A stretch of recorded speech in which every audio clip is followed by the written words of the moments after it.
बिल्कुल ऐसा ही है।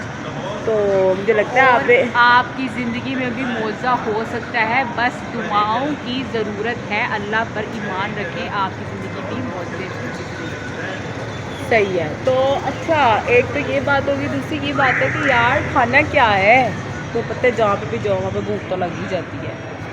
खाने की कुछ भी समझ नहीं आ रही, मतलब कि हर चीज़ की, मतलब कि वो कहते हैं ना, दिल भर गया हर चीज़ से। ये भी खा लिया है, वो भी खा लिया है, बिरयानी भी खा ली है, बर्गर भी खा लिया है, रिंग देखें कितनी अच्छी लग रही है। तो आज फिश ना खाएं। साग भी खा लिया। साग तो खुद खाया नहीं है। साग कब खाया अम्मी है? ने बनाया था, तो साग बहुत मज़े का बनाया। झूठी झूठी, साग कब खाया है तुमने? झूठ। इतने दिनों बाद अम्मी ने साग बनाया, चस आ गई। चस आ गई भाई, चस। अच्छा, मुझ पे लाइट कलर अच्छा लगता है या डार्क कलर? आप पे आप हर लोग कलर कमेंट्स में सूट करता बताना। है, आप तो हैं ही फ्लाई किस शहजादी। करके ये है, कौन था फ्लाइंग किस करके? पता नहीं। कोई तो होगा। इतने हैं ये, इतने मतलब कि ये पागल हो जाते हैं, कहते हैं कि कुछ नहीं ना कर सकते आप, कि बुलंदी पे खड़ी है लड़की और आप इसको किस तरह छेड़ के जाए फ्लाइंग किस करके। तो व्यूवर्स, ये है मेरी आज की ओवरऑल लुक। आप बताइएगा कि आपको मेरी ओवरऑल लुक कैसी लगी है, और होप्स आपको आज की मेरी ओवरऑल लुक ज़रूर पसंद आएगी। तो लाइक शेयर एंड कमेंट ज़रूर करना मत भूलिएगा मेरे चैनल को, और also don't forget to subscribe my YouTube channel Bia Malik vlog. और ज़्यादा से ज़्यादा अपनी फ्रेंड एंड फैमिली में शेयर करें, ताकि मेरा चैनल जो है वो ग्रो कर सके और मैं आपके साथ इसी तरह अपडेट इंटरेक्ट करती रहूँ। अच्छा, आप लोग ये सोच रहे होंगे कि इतनी गर्मी पै रही है तो मैं स्वेटर क्यों पाया हुआ है। एक्चुअली मैं इस वक्त नॉर्थन एरिया में हूँ, यानी कि मरी वाली साइड पे हूँ, और यहाँ पर इस वक्त गर्मी ही पड़ रही है, सर्दी ही पड़ रही है। सो सॉरी, सर्दी पड़ रही है, इसलिए मैंने स्वेटर पहना हुआ है। यहाँ सर्दी है तो इस वजह से स्वेटर पहना हुआ है। और आप, मुझे पता है कि पंजाब वाली साइड पे इस वक्त गर्मी पड़ रही है, तो वहाँ पे तो ये कपड़े नहीं पहने जाएंगे, बट नॉर्थ एरिया में इस वक्त यही कपड़े पहने जा रहे हैं। और यहाँ इतनी ठंड है कि आप थोड़ी देर के लिए स्वेटर पहन लेते हो, और मज़ा भी काफ़ी ज़्यादा आ रहा है। तो लाइफ में टफ़ टाइम काटने के बाद आपको एक ब्रेक लेना बनता है। लाइफ से थोड़ा ब्रेक लें, थोड़ी जगह पर, ऐसी जगह पर जाएं जहां आप कुछ देर के लिए वो सब बुरी यादें भूल जाएं जो आपने मुश्किल वक्त गुजारा है, अकेले गुजारा है, आंसू अकेले बहाए हैं, और तकलीफ़ आपने अकेले बर्दाश्त की है। तो अगर आप चाहते हैं कि वो वक्त से आप बाहर निकलें, तो आपको लोगों में जाना चाहिए, और आपको एक ट्रिप प्लान करना चाहिए, और वहाँ जाके आपको अच्छा महसूस होगा। आप कुछ देर के लिए आप भूल जाएंगे बिल्कुल ही कि आपने कितनी तकलीफ़ अकेले काट ली और किसी ने आपका साथ नहीं दिया। अच्छा, आपको एक बात मैं ये बता दूं कि जब मुश्किल तरीन वक्त इंसान अकेले काट लेता है ना, तो फिर उसके बाद का जो वक्त आता है ना, उसमें इंसान बहुत स्ट्रॉन्ग हो जाता है। फिर कुछ भी हो जाए उसे कोई फ़र्क नहीं पड़ता, मतलब कि किसी के होने ना होने से उसे कोई फ़र्क नहीं पड़ता। कोई आपको छोड़ के जा रहा है, वो कहेगा ठीक है छोड़ जाओ, क्योंकि उसने बुरा वक्त अकेले काट लिया है। सेम सिचुएशन मेरे साथ भी है कि अब मुझे किसी के होने ना होने से फ़र्क नहीं पड़ता। कोई मुझे पहले मैं बहुत ज़्यादा इमोशनल ब्लैकमेल हो जाती होती थी, मैं कहती थी नहीं नहीं नहीं नहीं, ऐसे नहीं करना चाहिए। अब मुझे कोई भी कुछ कहता है, मैं कहती ठीक है जाओ, साफ साफ ये कह देती हूँ, क्योंकि मैंने अपनी लाइफ का बहुत मुश्किल वक्त अकेले काट लिया है। वो सारी बुरी चीज़ें मैंने अकेले सरवाइव की हैं, मेरे साथ कोई भी नहीं था, और मैंने उस सारे मुश्किल वक्त को अकेले गुजारा है। और उस सारे वक्त में अगर मेरे साथ कोई ज़ात रही है तो वो अल्लाह ताला की है। और अब मेरा ईमान अल्लाह पे इतना मजबूत हो गया है कि मैं इंसानों पे बिल्कुल बिलीव नहीं करती, और वो इंसानों की मुझे आने जाने से कोई फ़र्क ही नहीं पड़ता। मैं कहती हूँ चलो किसी ने जाना चला जाए, ठीक है, मुझे कोई फ़र्क नहीं पड़ता, क्योंकि मुझे अब अल्लाह की ज़ात पे यकीन है, मेरा ईमान अल्लाह पर हो चुका है। तो मुझे इस बात का यकीन है कि अल्लाह ताला ने जो बेहतर और बेहतरीन मेरे नसीब में लिखा है, उसे अल्लाह ताला मेरे तक खुद ही पहुँचा देगा। और मुझे कोई ज़रूरत नहीं है इंसानों के पीछे भागने की। ये इंसान कुछ नहीं कर सकते, ये इंसान तो किसी मुर्दा में जान भी नहीं डाल सकते, ये किसी इंसान इस काबिल नहीं है कि किसी को दोबारा ज़िंदा कर सके, तो फिर मैं इंसानों के पीछे भागूँ क्यों? तो इस वजह से मैं अब इंसानों के पीछे नहीं भागती। और कि अगर मुझे इंसान, कोई भी शख्स आके मुझे इमोशनली ब्लैकमेल करता है, तो मैं इसे कहती हूँ ठीक है बाहर में जाओ, तुम भी निकलो, तुम भी यहाँ से साइड हो।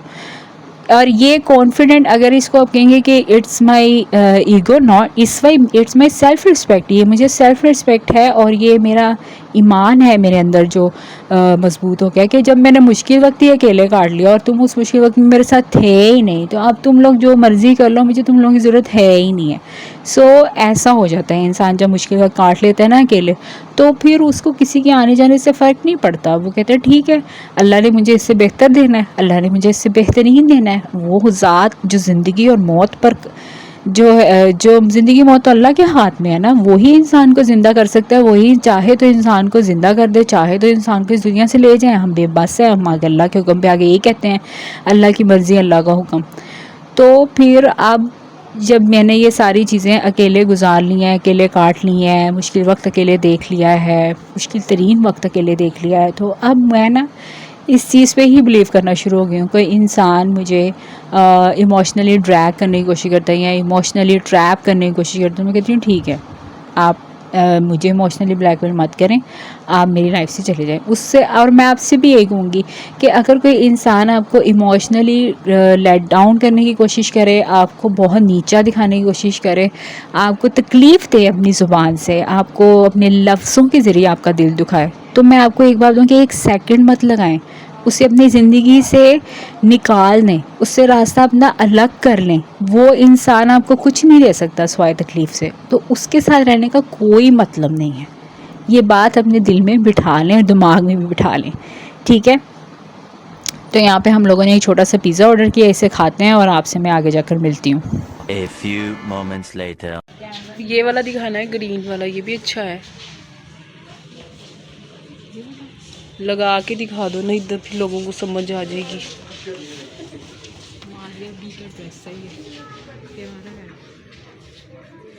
नहीं इतना नहीं अच्छा, कैमरे में ज़्यादा अच्छा लग रहा है मेरी तरह, जैसे मैं कैमरे में अच्छी लग रही हूँ, रियल में भी अच्छी लग रही हूँ।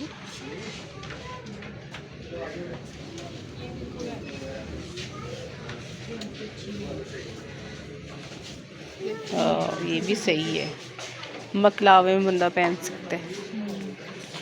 डार्क कलर ही पहनने चाहिए, सर्दियों में डार्क कलर होते हैं, सर्दियों में नहीं होते लाइट कलर, है ना। तो यहाँ पर मैं जो हूँ, मैंने अपना मोबाइल जो है वो फातिमा को हैंड ओवर किया और मैंने कहा कुछ सूट वगैरह यार दिखाओ, लोगों को बताओ कि कौन कौन सी ड्रेसेस आजकल इन हैं। और यहाँ पे मैं आप लोगों को शादी की ड्रेसेस भी दिखाने वाली हूँ, वो भी आप लोग ज़रूर दिखिएगा, क्योंकि आजकल बहुत शादियाँ हैं, बड़ी ईद के बाद बहुत शादियाँ और अभी भी बहुत सी हो रही हैं। तो ये भी एक ट्रेंड था जो होना था स्वैप, पहले सर्दियों में शादियाँ होती थी, अब गर्मियों में हो रही हैं। तो ये एक बड़ा ही खूबसूरत सा ड्रेस है, इसकी प्राइस भी आप चेक कर सकते हैं, मैंने दिखा दिया आपको, टैग मैंने आपको दिखा दिया, और ये इसकी ओवरऑल डिटेल है। आप चाहें तो इसे खुद भी लेकर बना सकते हैं, और अगर चाहें तो यहाँ पे आके रेडीमेड ड्रेस भी आप आकर ले सकते हैं। एक ये ड्रेस आपको लगा हुआ है, बड़ा ही नफीस सा, बड़ा ही प्यारा सा कलर है, और एक ये ड्रेस लगा हुआ है। अच्छा ये कलर भी प्यारा है, ठीक है, बट मुझे इसकी कॉम्बो में जो हुई हुई है ना, वो क्या कहते हैं, एम्ब्रॉयडरी, वो इतनी अच्छी नहीं लगी। ये एक स्लीवलेस ड्रेस है और ये भी बड़ा खूबसूरत सा था। अच्छा आजकल लड़कियां स्लीवलेस पहनने में बिल्कुल भी शर्म महसूस नहीं करती हूँ, पहनती हैं। सो जो लोग पहन सकते हैं वो पहनते हैं, और जो लोग नहीं अलाउ वो नहीं पहनते।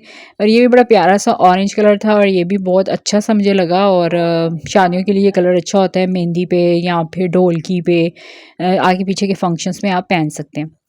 तो ये कुछ कलर्स हैं, और मैं आगे जाके आपको और डिज़ाइन दिखाती हूँ और कलर दिखाती हूँ। अगर अभी तक आपने चैनल को सब्सक्राइब नहीं किया तो सब्सक्राइब कर दें, बेल आइकन को प्रेस करें, ताकि आपको आने वाली हर वीडियो की नोटिफिकेशन मिलते रहे और आप हमेशा इसी तरह अपडेट ट्रैक करते रहें। अच्छा एक ये ड्रेस है जो मुझे बहुत ज़्यादा प्यारा लगा। एक तो इसका कलर बहुत खूबसूरत है, ठीक है, ब्लैक कलर है, बहुत से लोगों को पसंद होता है। और एक ये कलर मुझे बहुत ज़्यादा पसंद है, ये भी 28-30 के करीब है, और इसका कलर बड़ा प्यारा है। कैमरे में भी ये बहुत हसीन कलर आ रहा है। इसकी बाजू की एम्ब्रॉयडरी कुछ इस तरह से है, बाजू इस तरह से बने हुए हैं, सूट इस तरह से बना हुआ है, गला इस तरह से बना हुआ है, और आई एम श्योर जब आप ये पहनेंगे तो आप बहुत ही हसीन लगेंगे। और ये लॉन्ग शर्ट टाइप है, तो बहुत प्यारा ड्रेस है, मुझे ये बहुत अच्छा लगा। और एक ये कलर है, ये भी मुझे बहुत प्यारा लगा और ये वलीमे के दिनों में पहना जा सकता है। इसके साथ खुला ट्राउज़र है, उसके ऊपर एम्ब्रॉयडरी हुई है डिफरेंट कलर की, यानी कि ग्रीन और लाइट कलर की एम्ब्रॉयडरी हुई है, बहुत ही खूबसूरत। और ये जो ड्रेस है वो मुझे बड़ा प्यारा लगा और बड़ा ही खूबसूरत सा ये कलर है। और ये वलीमे के दिनों में अगर आप पहने, या वलीमे की दुल्हन भी पहन सकती है, उसको भी ये कलर बहुत सूट करेगा। है वलीमे की दुल्हन तो इतना सस्ता इतना सादा सूट नहीं पहनने वाली, वो थोड़ा और मतलब कि पहनेगी। लेकिन अगर आप वलीमे के या रिसेप्शन का कोई फंक्शन अटेंड कर रहे हैं तो आप इस कलर को इन वियर कर सकते हैं, आपको ये बहुत प्यारा लगेगा। बहुत ही खूबसूरत सा ये कलर है। ठीक है, अब मैं आपको एक और कलर दिखाने वाली हूँ। ये कलर बहुत मुझे प्यारा लगा, फ्रॉक सा बना हुआ है, पिस्ता लाइट ग्रीन कलर का, और इसके नीचे से ये जो शॉकिंग पिंक कलर का इन्होंने बॉर्डर बनाया है, ये भी बहुत खूबसूरत लग रहा है। ऐसे फ्रॉक्स अगर आप पहने जाए ना मेहंदी के दिनों में आप पहन लें हैं तो बहुत प्यारे लगते हैं, या फिर आप इसको वलीमे वाले दिन में पहन सकते हैं, ये बहुत प्यारा लगेगा। अच्छा, ये डार्क ब्लू कलर का सूट है, ये भी मुझे बहुत ज़्यादा खूबसूरत लगा और इसके ऊपर जो एम्ब्रॉयडरी हुई है that is very very pretty, और ये कलर बहुत प्यारा है। और अगर आप बरी वगैरह बना रहे हैं तो उसके लिए भी आप ये कलर जो है वो पसंद कर सकते हैं और दुल्हन की बरी बना सकते हैं, तो बहुत प्यारे कलर हैं। आपको ज़रूरी नहीं है कि आपको ये ब्रांड से ही कपड़े लेने हैं, आप इसको इन कलर्स को नोट करके इन कलर्स को ख़ुद भी जाकर लोकल मार्केट से जाकर ख़रीद सकते हैं और इस तरह से डिज़ाइन कर सकते हैं और बना सकते हैं।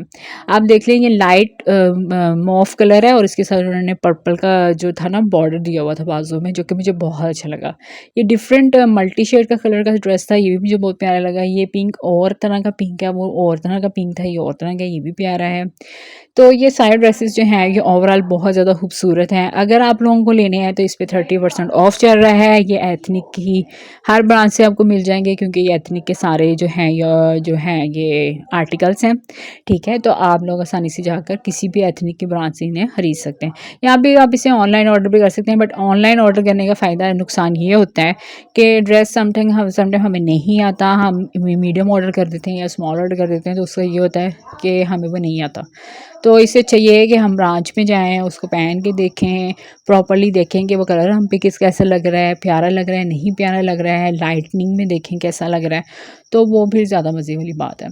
ये लाइम येलो कलर है और डेट इज़ वेरी ब्यूटीफुल, और इसके साथ ये जो उन्होंने कंट्रास्ट में खुला पजामे वाला ट्राउज़र बनाया हुआ था वो भी बहुत ज़्यादा प्यारा लग रहा था। बहुत ही प्यारे ड्रेसेस हैं। ये शादी की सारी कैटलॉग है और मैंने सोचा आप लोगों को शादी की कैटलॉग दिखा दूं, ताकि आप लोग अगर शादी वगैरह में जा रहे हैं या फिर आप लोगों के घर में किसी की शादी है या फिर आपकी खुद की शादी है, तो आप इस कैटलॉग को के कलर्स को जो है वो अपने दिमाग में रखें और ऐसे कलर्स अपने लिए बनवा लें। या फिर आपके घर में किसी कोई दुल्हन आ रही है, यानी कि आपकी बेगम आने वाली है, यानी कि लड़कों के लिए, तो आप उसके लिए ये प्यारे प्यारे कलर्स जो हैं वो बनवा सकते हैं। ठीक है जी, तो ये एक लॉन कलर ड्रेसेस है। ये था चिकनकारी में, बड़ा प्यारा लग रहा था, बट ये चिकनकारी से मुझे मसला ये है कि चिकनकारी सर्दियों में तो पहनी जाती है बट गर्मियों में बिल्कुल नहीं पहनी जाती, क्योंकि गर्मियों में गर्मी बहुत ज़्यादा होती है और चिकनकारी के नीचे स्लीव भी लगती है, फिर ही वो पहनी जाती है, तो फिर वो थोड़ी चुभती है। सो जिन लोगों का बहुत ज़्यादा स्टैमिना है वो तो पहन सकते हैं, और जिनका स्टैमिना बिल्कुल नहीं है वो नहीं पहन सकते। ठीक है, तो और भी कुछ ड्रेसेस हैं जो मैं फातिमा को मैंने कहा कि दिखा दो, ताकि मेरी ऑडियंस को सारी चीज़ें मिल जाएं देखने के लिए और वो मेरे व्लॉग्स को ऐसे ही इंजॉय करते रहें।